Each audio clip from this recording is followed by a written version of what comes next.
حضرت نافع رضی اللہ تعالیٰ عنہ بیان کرتے ہیں کہ حضرت عبداللہ ابن عمر رضی اللہ تعالیٰ عنہ کو ایک روز مچھلی کھانے کی خواہش پیدا ہوئی۔ شہر بھر میں مچھلی تلاش کی مگر مچھلی نہ ملی۔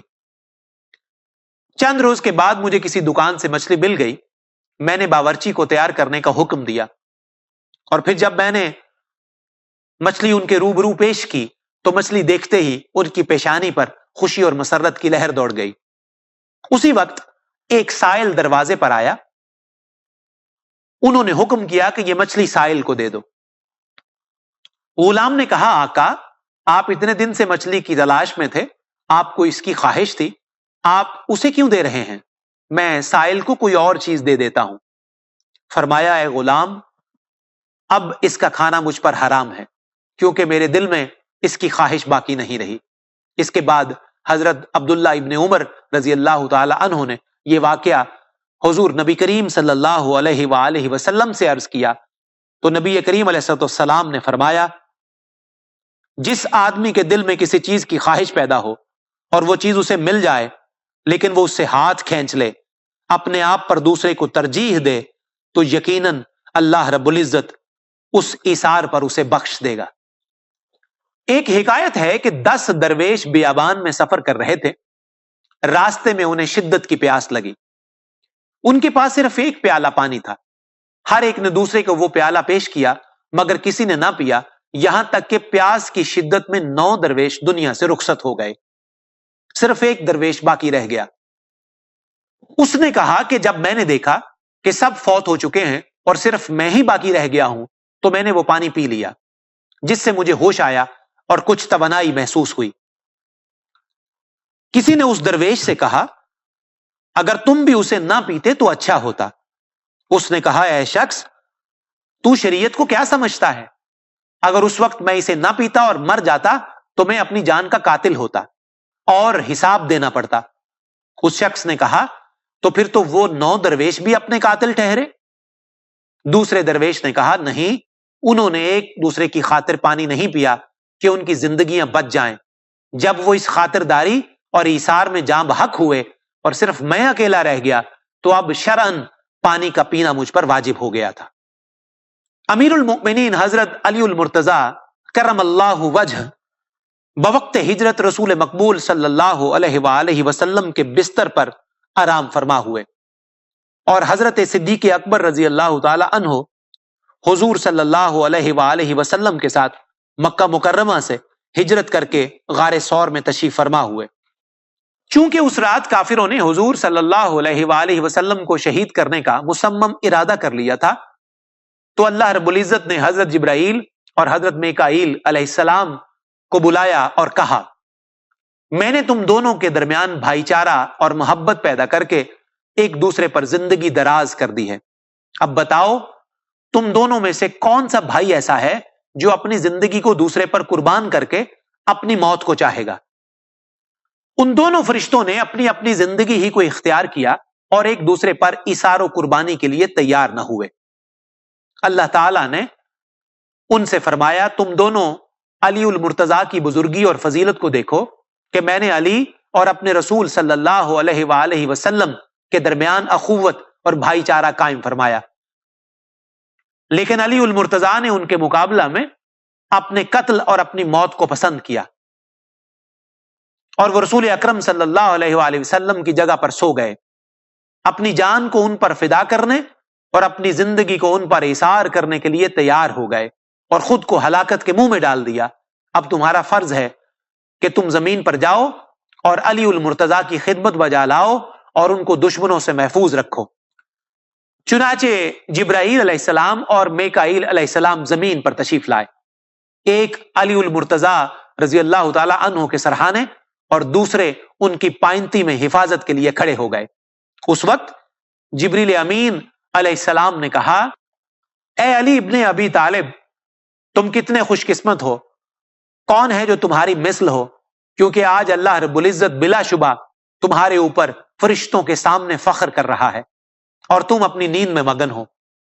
اس ایثار پر اللہ رب العزت نے یہ آیہ کریمہ نازل فرمائی، وَمِنَ النَّاسِ مَن يَشْرِي نَفْسَهُ ابْتِغَاءَ مَرْضَاتِ اللَّهِ